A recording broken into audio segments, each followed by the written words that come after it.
quit it. Oh, okay. So we realize that we recorded out of order. So we actually recorded our next episode before we did this one. Mm-hmm. And so you're going to notice we are still figuring out how to use mics. And Yep. baby Nicole over here is still learning audio stuff. So let's applaud me Way to go, for Nicole. for learning a new skill and for Yes, making lots of yes. mistakes. And I'm just excited that you guys all get to be part of the struggle. We're agile about this. We're agile. We learn. We learn, and We grow, hopefully. and we grow. Yeah. So, I guess we can get started now. Let's get started. Yeah.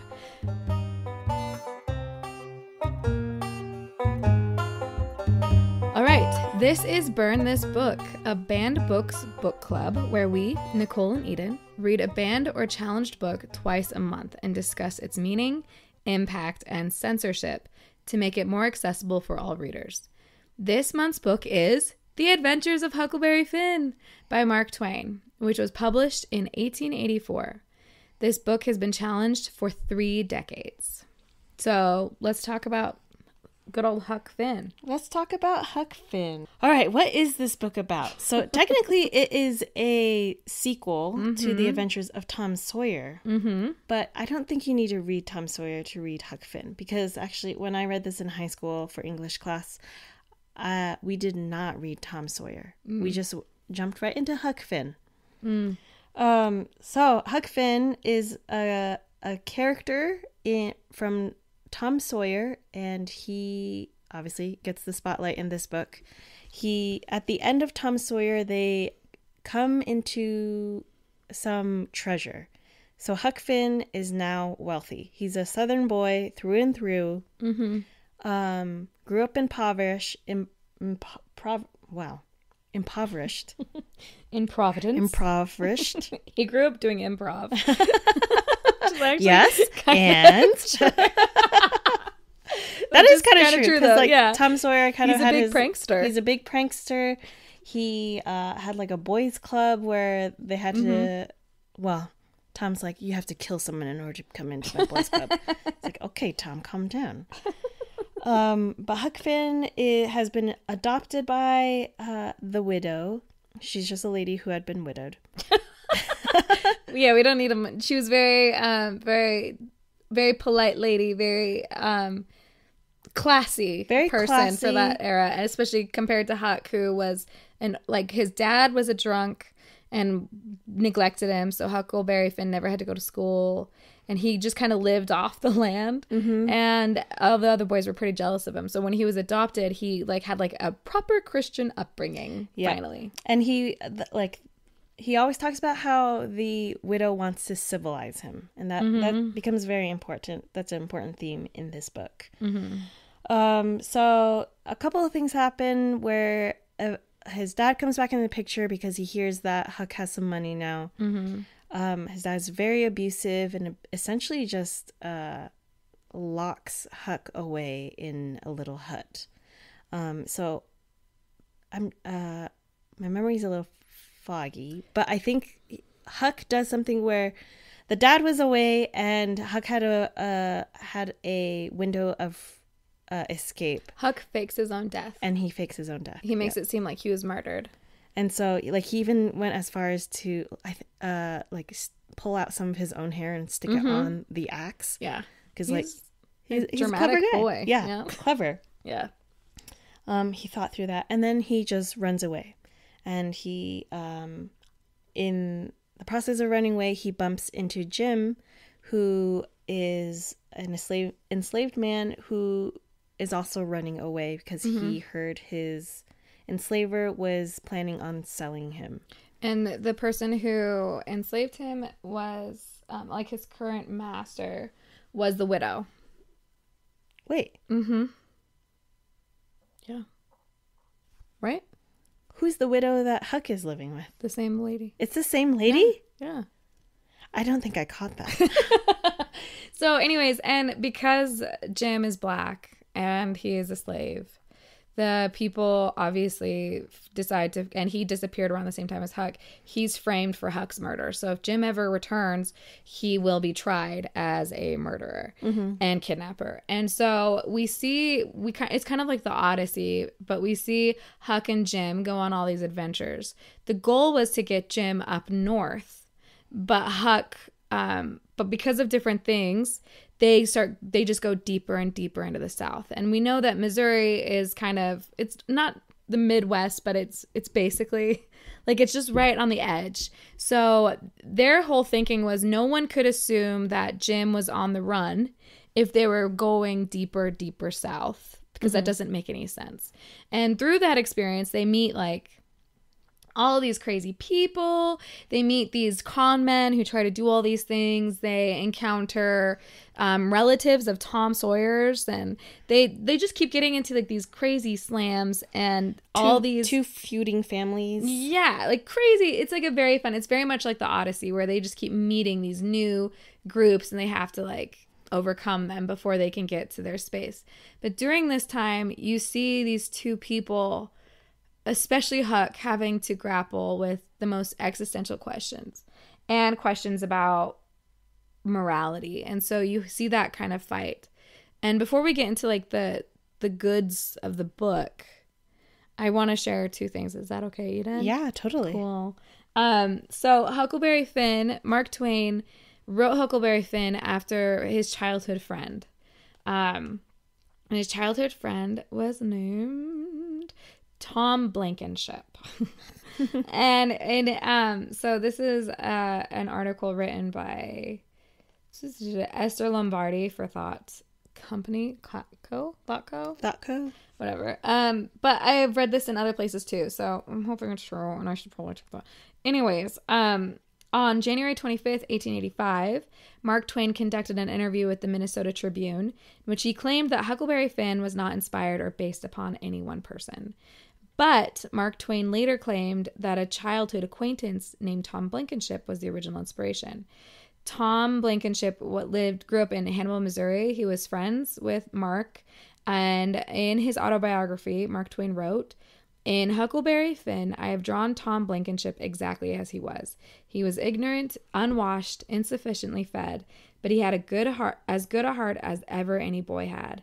His liberties were totally unrestricted. He was the only really independent person, boy or man, in the community, and by consequence, he was tranquilly and continuously happy and envied by the rest of us. And as his society was forbidden us by our parents, the prohibition trebled and quadrupled its value. And therefore, we sought and got more of his society than any other boys." So all these boys were like obsessed with him. And we get that vibe in Tom Sawyer. Like Huckleberry Finn is the boy that Tom wants. Is like, I'm not going to be able to do this adventure without Huck. Like Huck is the key factor in all of these plans. And Tom is like this crazy person who's just like down for anything. No risks. Mm-hmm. But my second point has to do with Val Kilmer. Oh. Are you ready for this? I am ready. Who actually kind of looks like an older Jonathan Taylor Thomas, who played Tom Sawyer in The Adventures of Tom Sawyer. Mm-hmm. Anyways, in the movie Tombstone, which is very famous, and Val Kilmer... Never heard of it. Oh my gosh. Val Kilmer plays Doc Holliday, and it's about like the famous shooting in the OK Corral. It's fine. But he plays Doc Holliday, and there's this line in it that's just like iconic for film lovers, where he says, and this has been disputed very largely on the internet this year. Like so many people are really upset about this. He, like when one of the cowboys who are like the evil group come out, he comes out of the bar and he's like, or something, but he says, "I'm your Huckleberry." And everyone's like, what the heck does that mean? Why is he saying I'm your Huckleberry? And it's become like this catchphrase for people. They like love it. Me and my family did a deep dive on this recently. And it's because Huckleberry, it should have been written Hucklebearer. And all these people on the internet were like, he actually said Hucklebearer. He didn't. The person who wrote the script really did write Huckleberry in reference to Huckleberry Finn. But the term comes from a hucklebearer. A huckle is is like a pall, like a, a pallbearer. Yeah. It's the same thing. So he's saying, I'm your pallbearer, which means I'm there when you die. I'll be there in all of these situations. I'm your friend from the beginning to the end. I'm your come along friend, basically. So Val Kilmer, so Huckleberry Finn literally acts as that come along friend for Tom Sawyer and for Jim, which is very interesting. Like, he is such a, like, he'll be your Huckleberry. Yeah. So that's like a cool, fun thing, because there's been a lot of internet happenings of my boomer community who have just been posting that, being like, he said, I'm your Hucklebearer because of this. But he didn't actually say that. He said, I'm your Huckleberry. But the person who wrote the script should have written Hucklebearer. Yeah. But they didn't know. It's just crazy. Crazy things. Whoa. I know. So kind of fun, right? That is super fun. Yeah. And we see that in this book because Huck is down for anything in the beginning of the book and through Tom Sawyer. But we see that evolve throughout this book, where he starts to draw lines in the sand and decide what he's up for and what he's not. Yeah. He's starting to stand up for he's starting to form some values in this book. So it's very much a coming of age book. Yeah. Of his boy who is growing up in what he believes is a civilized society. And civilized society tells him to wear uncomfortable clothes. It tells him to say please and thank you. And it tells him to turn in runaway slaves. But as he is traveling more and more with Jim, he's realizing the humanity of Jim and the kindness of Jim. And even there are some parts of the book where he plays pranks on Jim and he feels super bad about it afterwards because of how kind Jim was to him even throughout those pranks. And he's like, you know what? I don't think I'm going to do these pranks anymore. You could argue that Jim's kind of a Hucklebearer for Huck. You could. You could. Yeah. And there's a turning point also as Jim talks to Huck more and more about his own family, who he's trying to free as well when he gets freed. And you see that turning point in Huck seeing his humanity.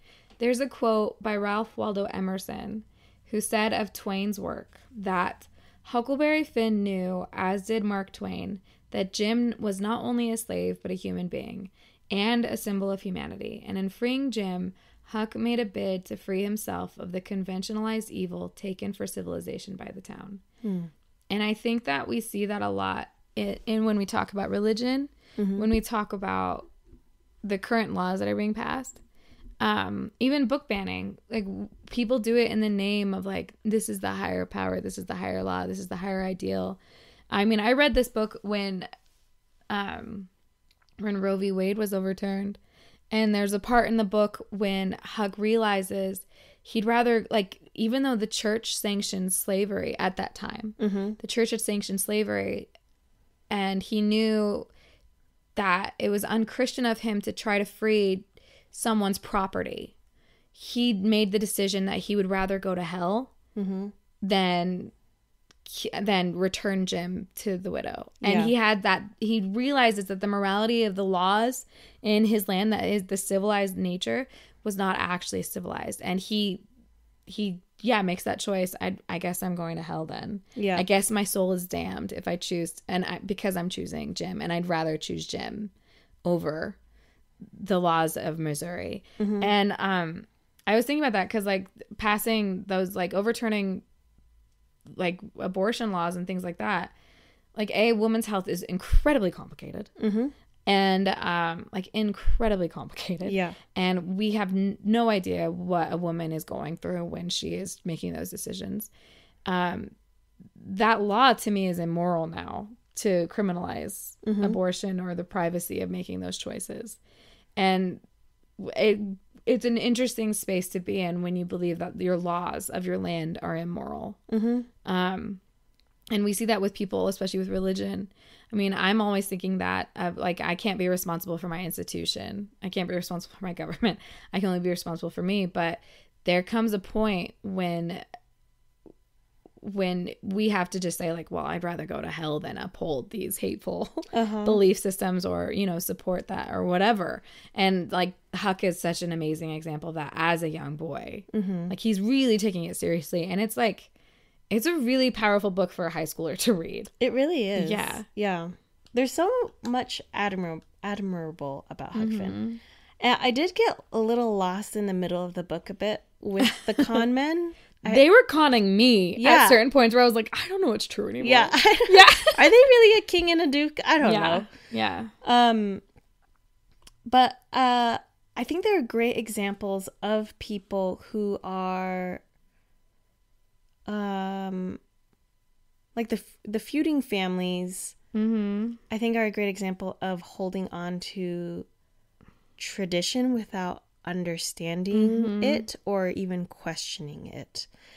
So there's basically Huck and Jim come across two families who are feuding, and they've been feuding for decades, and the kids don't even know why. And so Huck is really confused, like, well, if you don't know why, then why are you still fighting? And I think that is excellent commentary on the traditions that we uphold in society as well, where we say, oh, this is because this is the way it has always been, or those are the values that are God-given and just like unquestionable. Yeah. But Huck provides that space for us to question those values, to question those traditions, and to basically like you were saying, Nicole, ask those questions of like, oh, do I actually want to be part of this organization, society, whatever, or is this a place for me to pave my own path, go west, as he does at the end, and make something else out of his life. Yeah. And I think when we're having these conversations, I think there's so much room for activism in these spaces. And I think that is so important because we look at these examples of Huck and Tom. Tom is such a boy. He's like just having a good time. Yeah. At one point in the book, the con men sell Jim. And they end up selling Jim to this family. And Tom Huck has to pretend to be a girl to get in with this family, right? No, that's Dang another it. part. Huck pretends to be Tom. Conned again. Huck pretends to be Tom. Because it turns out this is Tom's aunt and uncle. Yeah. In a zippy and unexpected twist, it turns out it is Tom's relatives, and Tom's on his way to visit them. So when Tom arrives, he's like, oh my gosh, yeah, let's I'm going to help you free Jim. Because Huck has this whole plan. And so they work together, they free Jim, and then it's a whole thing. It's really stressful. Like life and death is on the line for Huck and Jim. And Tom gets invested. It's pretty cool. Tom gets shot too. Yeah, it's horrible. And then we find out the whole time that Jim had been freed, that his owner had died, and that in the will, Jim was freed. And so Tom wasn't really doing anything. He was just having an adventure. Like, he wasn't doing anything courageous. Yeah. He was there for the adventure. He was playing with them. Playing with them for his own selfish reasons. He felt like a con man in the making. Yeah. And the really telling part of that particular scene as well, telling of Tom's nature, but also of Jim's, where I think Tom was like bleeding out, and Jim had the choice of either getting the doctor or staying quiet. Because if he went to get a doctor, he then exposes himself as a runaway, and so he decides against his own desires, and he goes and gets a doctor for Tom. And so that's another thing that's another a point for shoot, what am I trying to say? A point against civilized society, essentially, because Tom is still very much within the workings of civilized society, and being a punk about it. Just like the con men and just like the feuding families. And here's Jim, who is technically living outside of civilized. He's living outside of civilized society, and yet he's acting out of selflessness and compassion. Yeah. And might we add the note too that the con men go by the name the King and was it the Duke? Or something like that. And which are the highest levels of civilization. Yeah. According to colonization and all of those things. So Yeah. so we see all of those different like themes playing out, and I just think that overall the book is wonderful. I love it. I had read it in high school. I'd read Tom Sawyer in 5th grade, and I remember being like, I'm so attracted to Tom. He's such a babe. He's so cute. And also the fact that Jonathan Taylor Thomas was in the movie, I was like, yes. And then when I read it in high school, I like really, it was so moving. It was so like, oh my gosh, I have these questions. It's a great book. And I think adults should read it. Like rereading it, I was like, whoa, this is a book for my time. Holy cow. What, like, it doesn't necessarily tell you what to do with the civilization that you're in, but it does tell you like, it's okay to question it. It's okay to acknowledge that it's immoral, and we do see those laws change eventually. Granted, this book was written at the height of Reconstruction and the beginnings of Jim Crow. And so we still see like systemic racism. Nothing has really changed except that the word slavery is no longer being used. And we also see the KKK is on the rise. And so when Mark Twain writes this book, he's really challenging a ton of things that are happening. And it's a huge statement about the Deep South. And I just love it so much. But I really did believe that Tom killed Jim at the end of the book. I really, like, years after I read it, I was like, yeah, it's so messed up. And I was like, I'm not looking forward to reading this, Hayden, because I know Tom's going to kill Jim. I read it and I was like, where's that part? I like reread the last chapter and I was like, did I read like a different, like a fanfic? Like what's going on? And it never happened. So I don't know what I had imagined or where that came from. Yeah. I think that's where it gets dangerous about books, is that sometimes we have false memories based off of our emotional response. I think I was so upset about Tom. Yeah. That I probably had just like really taken the book to another level. Yeah. And I think that we can insert those false memories. And so we have to be careful about that when we're projecting media on other people, unless we know for sure. Yeah. And I was so confident, but I'm so glad I reread it. Yeah. Because it's ended completely differently than I had remembered it having ended. Yeah. So that's just something like to flag, is like, as humans, we are fallible. We are. In and of themselves. But you were probably just thinking like, oh, like Tom Sawyer, he's back in the picture.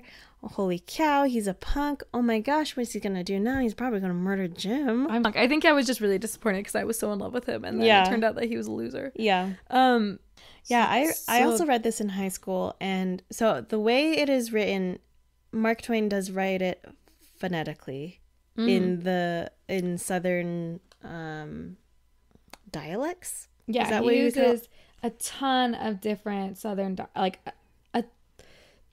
it's like every single person has a different dialect, and you can it's brilliantly written because linguistically you can see traces of each different person's like background. Yeah. And where they're going deeper and deeper in the South. Yeah. But it is massively difficult to read. It was difficult for me to read in high school. I did listen to this on audiobook, and it was read by Elijah Wood. What? Yeah. It was very interesting. Oh, I'd kill for that. And I would recommend that because it does kind of help you listen. Well, obviously listen.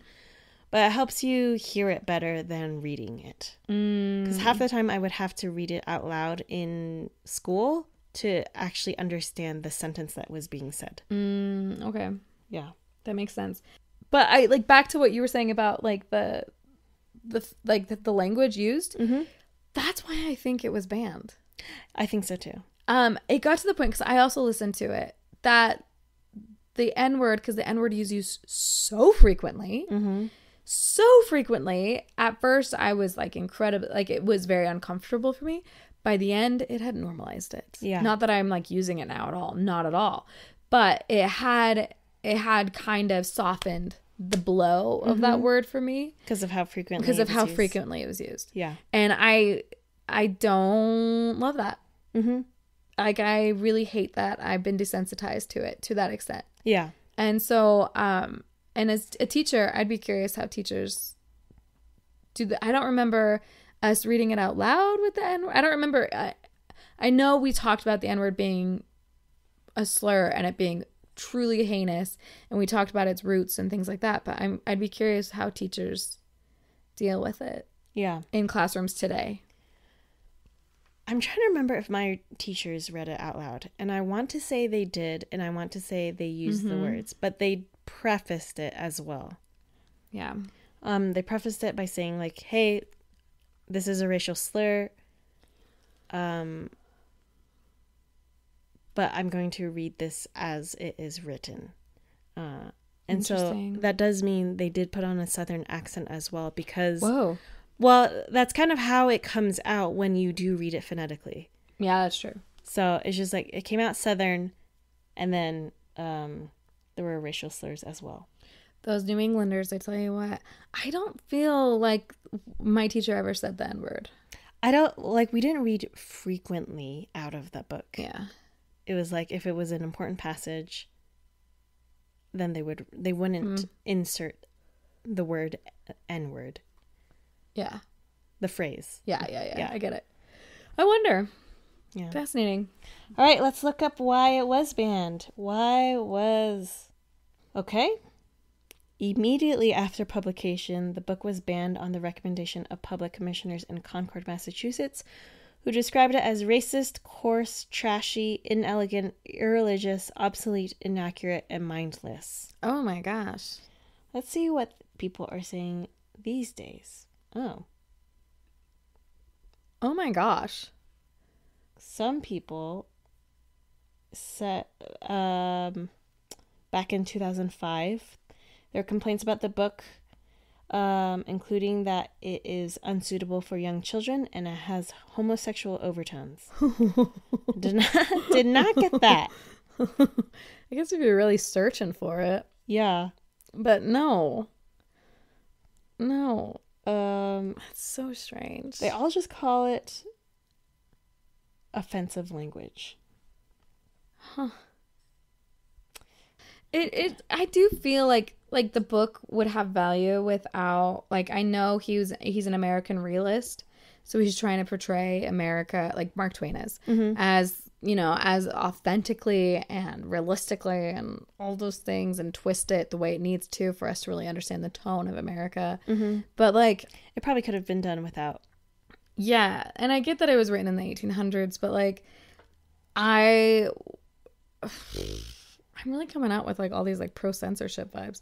But I wouldn't lose sleep over being offered an option. Like, I would like to have both options of, like, this is the full Huckleberry Finn. Radio edit. Here's the radio edit where we've cut out half of the N-words. Yeah. You know, or, yeah, like, that wouldn't damage my feelings. I mean, there's, like, a First Amendment thing there, but I also think, like, just having both those options would have been nice, just because I do feel like the desensitization is the thing I'm so sad about. Yeah. Is that it just became so normalized in the book for me. Yeah. I would agree with you. But I also, yeah, but I do think having this conversation, that was very helpful. So I don't know. I think that's another one where, like, everyone needs to make their own choice on how they want to proceed with this book. And I think, I just don't, I don't know. I hesitate being like, yeah, I think that they should publish a version without all of the N-words. Yeah. Because I don't want to be that person that's, like, pushing for. I could also see, like, an argument. Well, I don't want to be, like, coming off as pro-racial slurs. Right.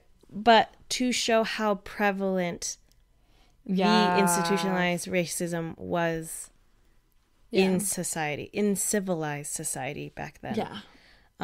In language, the entire language. Yeah, the whole language was wrapped around using the N-word casually. Yeah. And it still is in certain parts of the South. Like, where I lived in Louisiana, I mean, people would, like, create new words out of the N-word because they knew I was offended by the N-word. And so they would create, like, variations. Ew. Yeah. And I'd be curious, if I wasn't in the room, what those spaces would be like. And these were people highly educated, normal, you know, normal.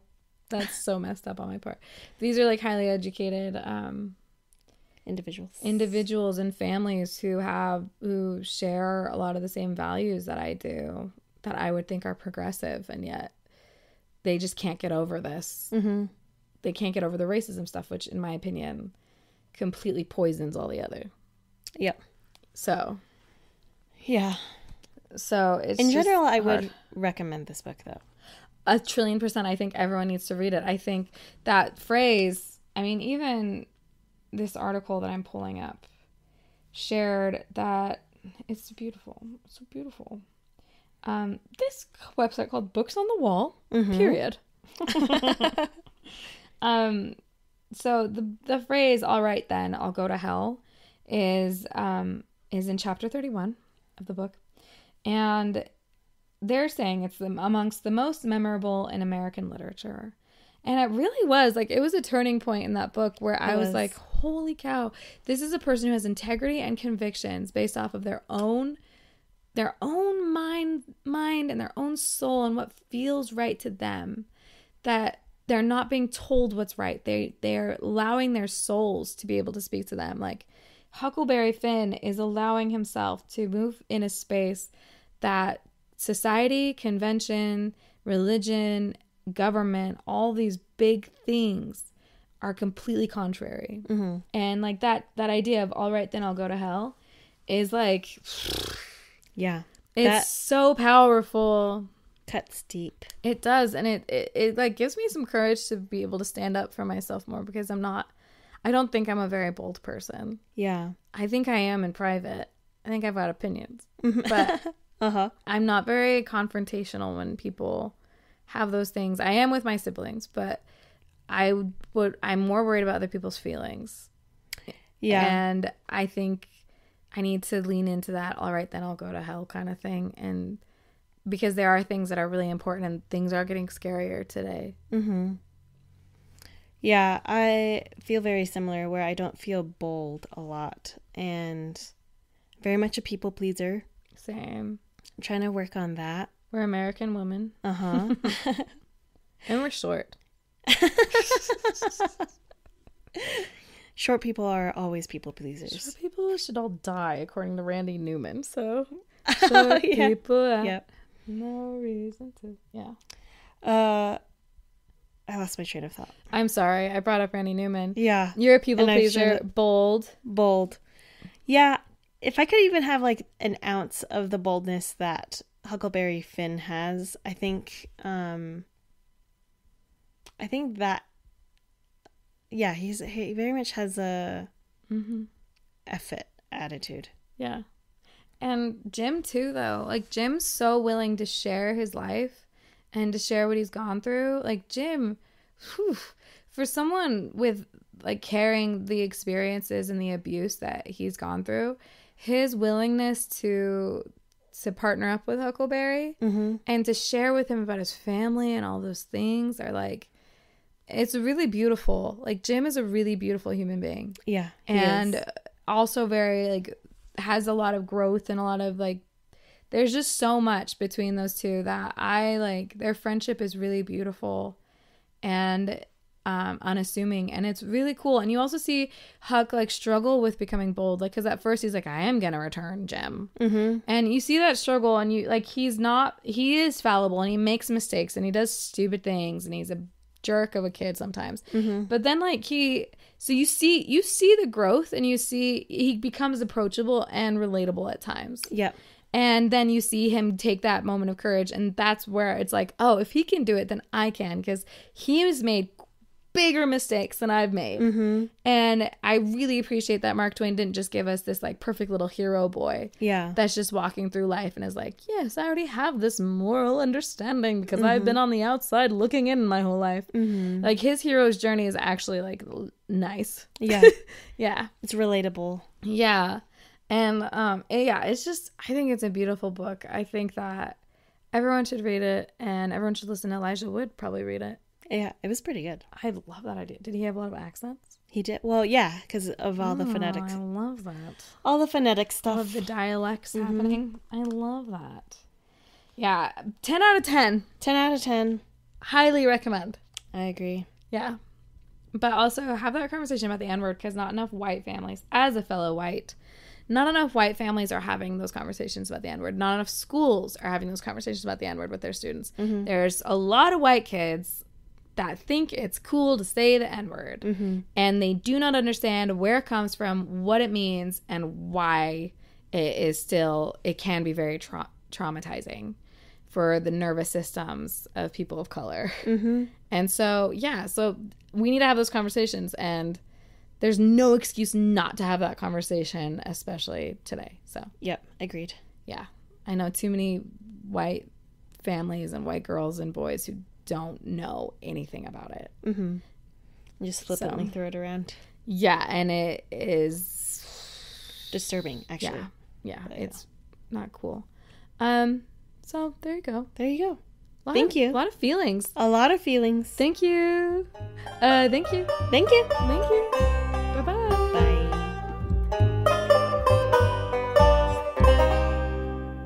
Burn This Book is produced by us, Nicole O'Corin and Eden Wen. Music written by me, Nicole O'Corin, and produced and performed by my dad, Frank.